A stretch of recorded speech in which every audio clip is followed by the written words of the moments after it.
Muy buenas tardes a todos. Doctor Juan Manuel Santos Calderón, Presidente de la República. Doctora Elsa Noguera de la Espriella, Ministra de Vivienda, Ciudad y Territorio. Doctor Mauricio Cárdenas Santamaría, Ministro de Hacienda y Crédito Público. Doctora María Claudia Lecouture, Ministra de Industria, Comercio y Turismo. Doctor Simón Gaviria, Director del Departamento Nacional de Planeación. Doctor Carlos Correa, Alto Consejero para las Regiones.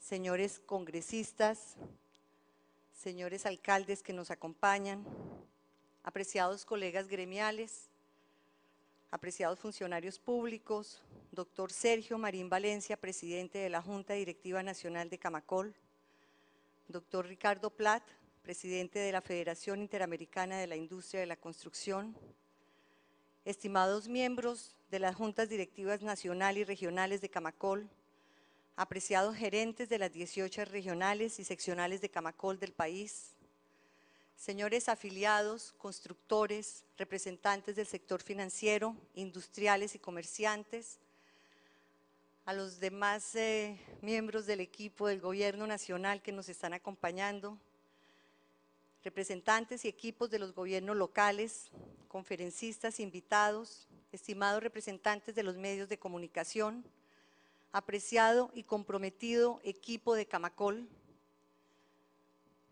Un saludo a mi hijo Martín, señoras y señores. Un afectuoso saludo y un especial agradecimiento por hacer parte una vez más del Congreso Colombiano de la Construcción. Por segundo año, hemos llamado a este espacio el poder de construir ciudades de calidad. Ahora, bajo la aproximación de la importancia del desarrollo formal y la competitividad. Es para Camacol una señal de respaldo institucional el poder reunir a representantes de todas las instancias públicas y privadas que intervienen en el desarrollo de las ciudades y la competitividad del sector edificador colombiano. Un sector con una cadena de valor que comprende cerca del 50% de las ramas industriales, comerciales y financieras del país, siendo el cuarto mayor sector en el valor anual de producción dentro del aparato económico nacional y generando cerca del 14% del empleo. Se fortalece con espacios de reflexión y construcción de visión colectiva sobre la estrategia de país y desarrollo regional. Nuestra tarea y compromiso es seguir alineando esfuerzos y mejorando el entorno urbano, social y económico del país. De nuevo, gracias a todos por su presencia en este evento y, señor presidente, a usted en especial, un mensaje de gratitud por su continuo respaldo al sector. Quiero hacer referencia por unos minutos a la motivación temática de esta nueva versión del Congreso de Camacol que hoy estamos clausurando. Sin ninguna evidencia diferente a las conocidas por todos, quiero resaltar que las ciudades son y seguirán siendo el motor de nuestra economía, el terreno del progreso social y la fuente de desarrollo de la mayoría de sectores económicos del país. Sin desconocer la enorme importancia de la ruralidad, las ciudades traen beneficios naturales de la aglomeración, la escala, el aprendizaje, la creación de comunidad y los efectos directos de la gestión pública nacional y municipal. Y por el claro impacto de la materialización de nuestros proyectos de construcción sobre el territorio, la discusión sobre la ciudad siempre estará vigente para este sector. Hoy, con la entrada de nuevas administraciones locales, la formulación de nuevos planes municipales de desarrollo, la revisión y reglamentación de los planes de ordenamiento territorial y bajo el enfoque nacional de cerrar las brechas regionales, tenemos como país una gran oportunidad de avanzar en la consecución de importantes objetivos nacionales para las ciudades. La competitividad de las ciudades y los avances que se tracen en materia de formalidad económica cuentan con un instrumento muy efectivo para su consecución, la planificación urbana y el acceso a la vivienda formal. Tal y como lo demostró la evidencia presentada por el Centro de Estudios Económicos Regionales del Banco de la República, la precariedad en el acceso a la vivienda incrementa la probabilidad de ser informal laboralmente, con los efectos negativos que esto trae sobre la competitividad de las ciudades. En muy buena hora contamos con una ambiciosa estrategia de política de vivienda y sobre la que además invitamos a ustedes, alcaldes, a los entes territoriales, para que adopten en sus regiones esta política y gestionen las acciones que permiten habilitar el suelo principal insumo para impulsar la oferta de proyectos. Respecto a la planificación urbana y gestión territorial, los debates sostenidos en estos 3 días dejan sobre la mesa la importancia de que los hacedores de política pública reconozcan el mercado, particularmente el mercado laboral y la accesibilidad a la vivienda, como insumos para establecer acciones concretas de gestión de ciudad. Para esta gestión local no puede estar desarticulada. El país, además de ser un país de ciudades, es un país de aglomeraciones urbanas que requieren visión supramunicipal para su ordenamiento y planificación. Como lo señalaba Bruce Katz, la planificación regional no debe ser exclusivamente de carácter administrativo o geográfica. Por el contrario, elementos que vinculen potencialidades económicas deben darnos instrumentos para establecer la visión y articular de manera eficiente nuestros centros urbanos. Es impensable que luego de 20 años de contar con un marco para la gestión y planificación territorial y con una política de vivienda de la dimensión y alcance de la actual, tengamos una situación habitacional con alta incidencia de acceso informal a la vivienda y ausencia de planificación urbana. 1 de cada 10 hogares vive bajo hacinamiento. 1 de cada 20 cohabita en el mismo espacio, un 4% presenta privaciones en el acceso a servicios públicos esenciales, un 22% mantiene carencias en la estructura de su vivienda y un 2.2% ocupan una vivienda sin título formal de propiedad. Todos estos rasgos son el resultado de la informalidad de nuestras urbes y que se convirtieron en la base de discusión de los últimos 3 días. De esta forma, señor presidente, de las jornadas de reflexión de este Congreso quedan grandes aprendizajes y tareas. Nuestra labor ahora es pasar de estos interesantes postulados a proyectos concretos que, con el alcance de cada institución y actor, se puedan hacer efectivos en nuestras regiones. La primera acción que queremos poner en marcha fue la firma de nuestro acuerdo por la construcción de ciudades de calidad. Hace un par de meses tuvimos una provechosa jornada de trabajo liderada por el vicepresidente de la República y el Ministerio de Vivienda, Ciudad y Territorio, en la que además de escuchar las problemáticas particulares de cada ciudad y sus demandas, se presentó la oferta institucional del Gobierno Nacional en cuanto a acciones, estrategias y programas de inversión, acompañamiento técnico y asistencia para las ciudades. Las conclusiones y la tarea: una agenda de trabajo conjunto con 45 puntos sobre los que podemos avanzar de manera articulada entre el Gobierno Nacional, los municipios y Camacol. Proyectos de APP para equipamientos urbanos, vivienda, agua potable y saneamiento básico, asistencia técnica para la expedición de norma y reglamentación urbanística, planes de ordenamiento territorial modernos, gestión contractual, catastro multipropósito, en fin, un cúmulo de acciones que nos van a permitir, gracias al Gobierno Nacional, construir ciudades de calidad. La oportunidad es toda. Con inversiones anuales de 30 billones de pesos en vivienda, con más de 50 billones de pesos en infraestructura y conectividad vial, y con inversiones por cerca de 6 billones de pesos en colegios, derivados de las metas de jornada única, tenemos una gran coyuntura para transformar nuestras ciudades. Señor presidente, nuestro compromiso es al firmar ese acuerdo de intenciones y enmarcar este propósito como un gran consenso para las ciudades. Queremos pasar del debate ideológico y a la articulación que requiere la gerencia urbana. Retomo entonces para hablar de la coyuntura sectorial. Durante el primer trimestre del año 2016, el valor agregado del sector edificador tuvo un crecimiento de 10.9% anual, aportando cerca de 0.3 puntos porcentuales a la economía en su conjunto. Eso significó crecer 4 veces el promedio del aparato productivo del país.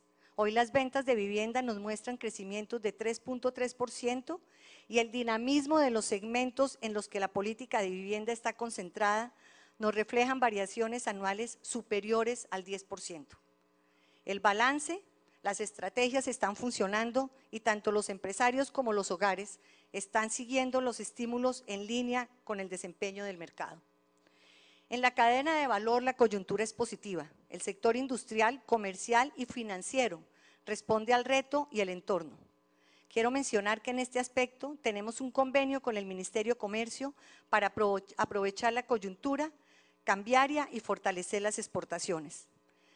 Sabemos del gran esfuerzo del Gobierno Nacional para sacar adelante estos programas de vivienda, no solo por el esfuerzo fiscal, sino por el diseño, estructuración y puesta en marcha de iniciativas novedosas en su reglamentación y operación, como la que rodea el programa de Mi Casa Ya. Aprovecho este momento para hacer un reconocimiento en nombre de todo el gremio, cada uno de los empresarios y nuestras regionales, al doctor Luis Felipe Henao Cardona, quien por varios años puso en marcha, afinó y gerenció cada uno de estos programas, orientados siempre al trabajo conjunto con el sector privado y al logro en el cumplimiento de las metas de ejecución. Las mejores expectativas de continuidad en la gestión de la cartera con nuestra querida ministra Elsa Noguera. Sabemos que vamos a tener una prolongación del trabajo conjunto y a fortalecer y ejecutar todas estas iniciativas. Bienvenida, ministra Elsa, a su sector, a su gremio y a las 18 regionales que vamos a apoyarla. Así,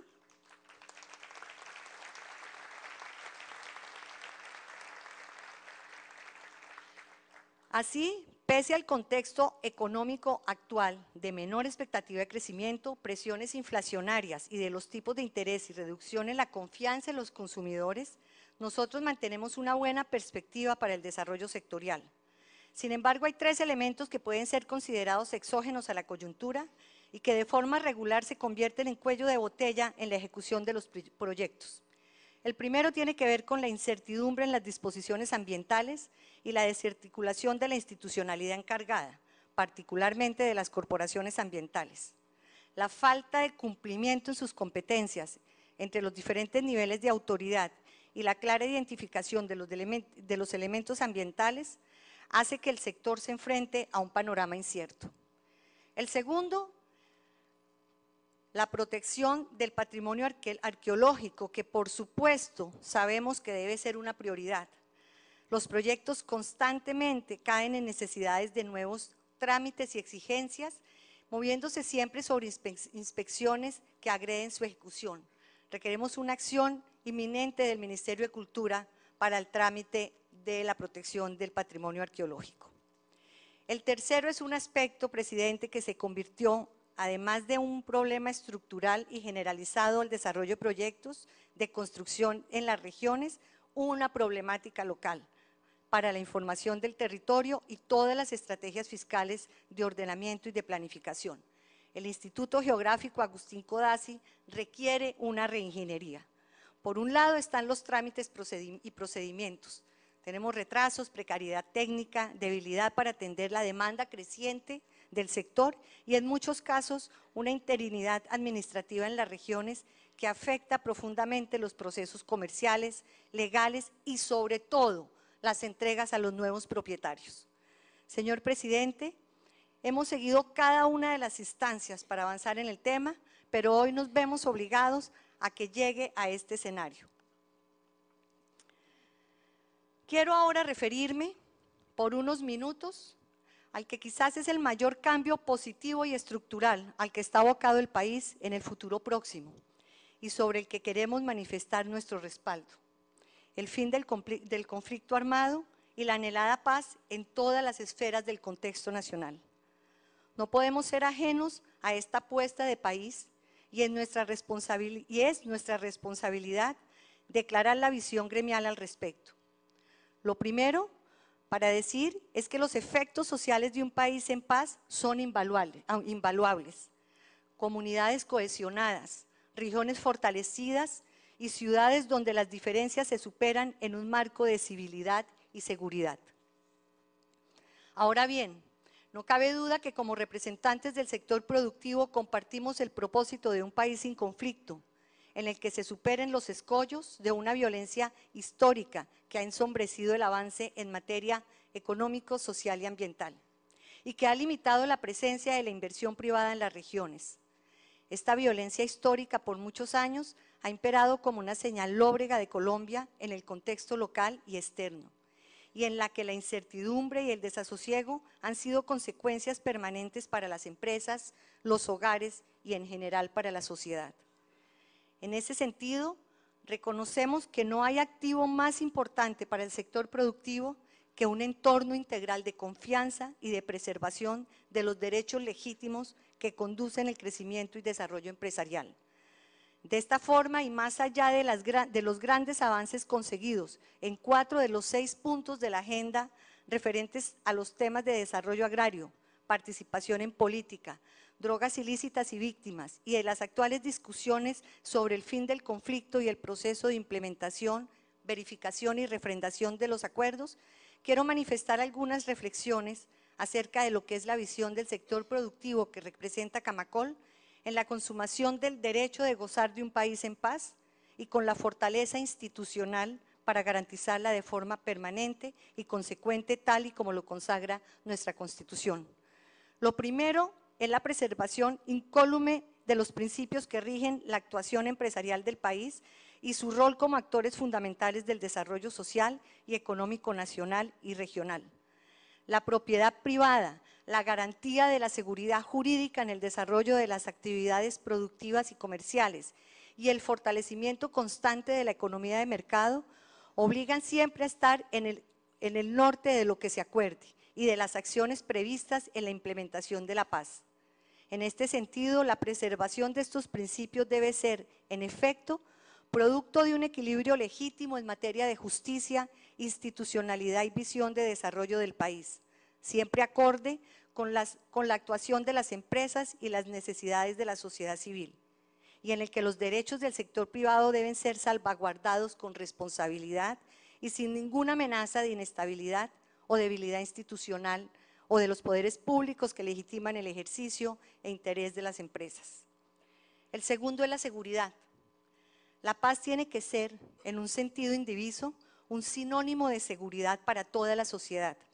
Además de las víctimas que ha dejado el conflicto interno en materia de desplazamiento, secuestro, homicidios, reclutamiento forzado y despojo de tierras, hay fenómenos de inseguridad que, independientemente del sello subversivo o delincuencial con el que operan, han permanecido en el margen de esta violencia y han nutrido un entorno de desconfianza en las empresas, tanto por afectación directa de prácticas extorsivas que han golpeado el desarrollo de proyectos de construcción en los cascos urbanos y que deben muy pronto desaparecer, como por la zozobra que genera el proceder ilegal y vandálico de estos grupos en las regiones. En este sentido, es importante que la seguridad sea un pilar central en cada uno de los acuerdos y de las acciones posteriores que se deriven de su proceso de implementación, dejando claro que cualquier intento por quebrantar la seguridad como base de la paz debe ser un detonante para la actuación rigurosa del Estado en su ejercicio legítimo de preservarla. Lo tercero es el papel de las ciudades. El país está inmerso en un proceso de urbanización que requiere, además de la planificación y visión de largo plazo sobre su ordenamiento, un fortalecimiento de la presencia del Estado que garantice a sus habitantes un ambiente de certidumbre y confianza y donde el ascenso social y los beneficios de la aglomeración que trae la ciudad estén acompañados de un entorno de paz. Es claro que los orígenes de esta violencia histórica han sido mayoritariamente de índole rural. Sin embargo, sus efectos sobre la migración rural-urbana, la conformación de células subversivas en las ciudades y la percepción de inseguridad de las empresas y los hogares en los centros urbanos han hecho que las urbes sean hoy una víctima más del entorno del conflicto. Por eso, señor presidente, la urbanización debe ser vista como una oportunidad de desarrollo del país y en ese sentido debe ser tenida en cuenta en la priorización de las acciones que vengan en su incorporación al ordenamiento jurídico y su implementación. En nuestro enfoque estratégico de construir ciudades de calidad, queremos que con la paz las ciudades sean fuente de estabilidad institucional, seguridad jurídica y confianza y donde el sector edificador siga encontrando oportunidades de inversión para generar empleo, desarrollo social y desarrollo formal. Esperamos, señor presidente, tener información oportuna sobre los avances de los acuerdos y los alcances de cada punto. Como gremio, con nuestras 1.700 empresas afiliadas y la presencia en 18 regiones del país, creemos profundamente en la diversidad de opiniones y el ejercicio democrático que genera el disenso. pero siempre en el marco de la objetividad, la transparencia informativa y la lectura de los anuncios oficiales que lo susciten. Tenga usted la tranquilidad que así seguiremos procediendo. La discusión al interior del gremio no se envilece con la desinformación, por el contrario, buscamos siempre convocar, discutir y debatir los consensos sobre la base de la veracidad. Como tuve la oportunidad de expresárselo en el Palacio de Nariño, no podemos permitir que la falta de información o de su efectiva transmisión genere dudas y desconfianza. Este empresariado y el gremio estará siempre ávido de conocer los avances y con las puertas abiertas para discernir las inquietudes, además de ser un agente activo de opinión en este proceso. Quiero ahora hacer referencia a la reforma tributaria estructural que se ha venido anunciando y sobre la cual existe gran expectativa del sector privado. Es claro que la nueva situación económica y fiscal del país exige un rebalanceo de las fuentes de recaudo y la estructura tributaria, pero más allá de eso, estamos convencidos que esta es una gran oportunidad para hacer de nuestro andamiaje tributario un sistema equilibrado, estable, eficiente y sobre todo consistente con las necesidades de inversión y nuevas fuentes de crecimiento que requiere el país ante el nuevo panorama minero petrolero. Los retos son grandes, con menores ingresos del gobierno derivados de la caída de los precios del petróleo. Enfrentamos tareas claves para la sostenibilidad económica y la competitividad del país. Cumplir con la regla fiscal para mantener la estabilidad macro y el riesgo país bajo control, financiar las grandes obras de infraestructura, educación y vivienda que el país demanda y los retos de inversión social que se deriven del posconflicto ejemplifican este contexto y los enormes compromisos de gasto que como país tenemos por delante. Pero además del objetivo sobre el recaudo que esta reforma tributaria debe generar, es claro que con el diagnóstico que presentó la Comisión de Expertos en cuanto a la necesidad estructural de redefinir los componentes del sistema, se debe avanzar en ese sentido. Insuficiencia, inequidad, falta de progresividad, complejidad, ineficiencia económica y administrativa son elementos del diagnóstico que deben ser vistos con detalle. Como sector, vemos además que esta reforma es una gran oportunidad para adoptar medidas concretas de control a la evasión y promoción de formalidad mediante la simplicidad tributaria. Señor presidente, desde el sector hay 3 temas puntuales frente a la reforma tributaria que quiero expresarle y que son el resultado del análisis de nuestro empresariado. La primera de ellas tiene que ver con la necesidad de reducir la carga tributaria a las empresas. En el reporte de competitividad global del 2015, Colombia quedó en el puesto 139 entre 144 economías analizadas en el componente de carga tributaria total sobre las utilidades y en la posición 127 respecto a la tributación y efectos positivos para promover la inversión.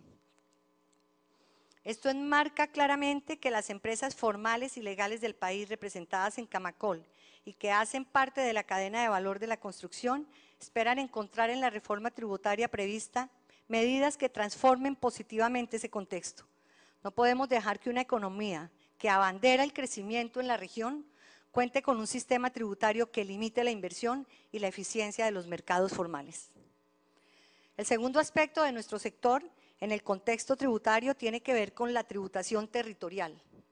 Los signos evidentes de precariedad administrativa y operacional, desactualización, heterogeneidad regional, irregularidad impositiva, inestabilidad e incluso la existencia de zonas grises sobre la determinación de los hechos generadores, las liquidaciones y el recaudo hacen parte del diario vivir en la operación de las empresas.